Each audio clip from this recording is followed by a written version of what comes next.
everyone, welcome to the Ichimoku charts.com daily analysis for the Euro US dollar FX for Wednesday, October 9th, 2013. Well, a change of trend today, and the candle has made a lower high and a lower low. Previous day's trading, we had the market trending up on an indecisive spinning top type candle, and I suggested there was a possibility of a change of trend. The market did need to overcome some very solid support around the 135.49 level and around the Tenkan Sen that had been support for the 3 consecutive trading days, and today we've taken out those areas in a very significant manner.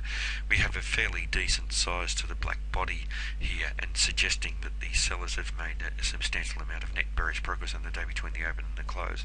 The sellers have also closed with control. They've closed down below the midpoint level and between the midpoint level and the low, suggesting that it's a moderate amount of control.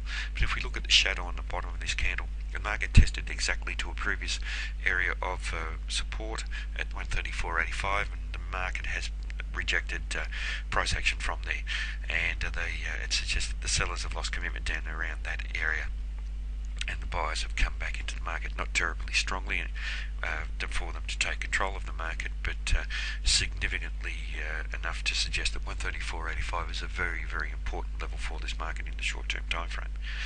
Now, if the market does break out down below the 134.85 level, we do have very strong support down to 134.52, and then if we can break it down below there, we have even stronger support down around 134, a round number.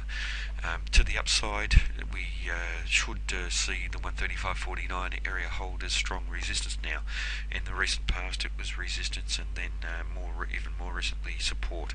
So a very, very important area.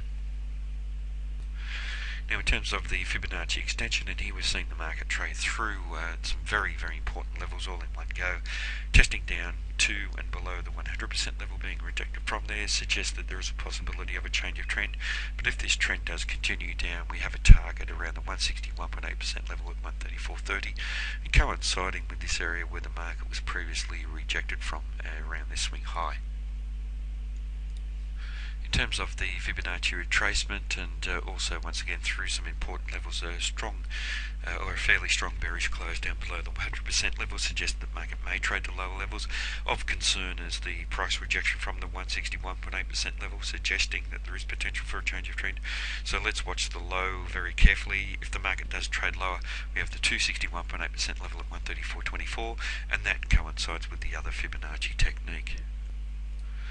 In terms of patterns in this market, and if you recall, we had this small pennant type pattern, a trend leading into the pattern, a congestion with the converging peaks and troughs in a very quick time frame and a small amount of candles.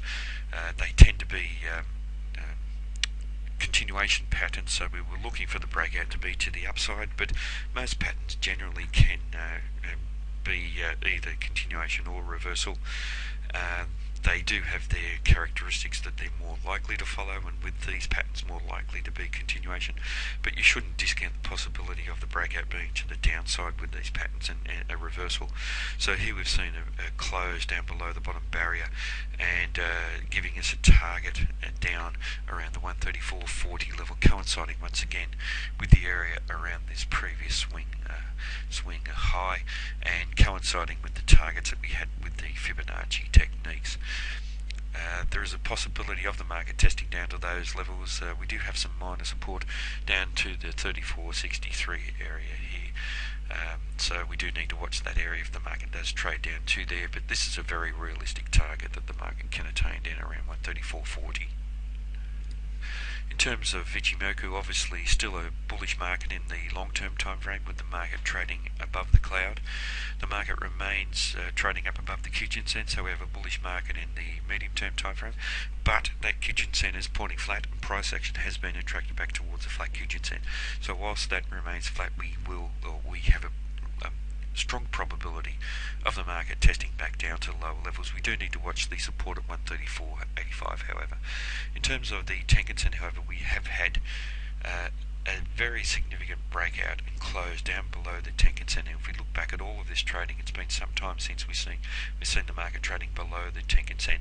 So that may be a very, very significant move with the breakout down below there, and it suggests that there has been a change of sentiment in that short-term time frame, and suggests that there is a very good possibility of the market testing down below the 134.85 level, and even perhaps beyond. There is a good possibility of the market testing even down to the 134 level. In terms of the Chico span, that's well above the corresponding price action, so it's confirming that there still is some very strong bullish momentum in this market. It's confirming what we're seeing in the higher time frames, and it's suggesting that the breakout that we've seen below the Tenkan Sen may be short-lived. We will perhaps see the market find support somewhere, and then for the higher time frame trends to re-exert themselves and the buyers to come back into the market to trade the market higher. So let's be on the lookout for that. It does, to a degree, discount the bearishness that we've seen in this market for today's trading. If the market does rally, obviously 135.49 is potentially strong resistance, but also just around the Tenkan Sen around the 135.62 area, that may provide some solid resistance to this market as well.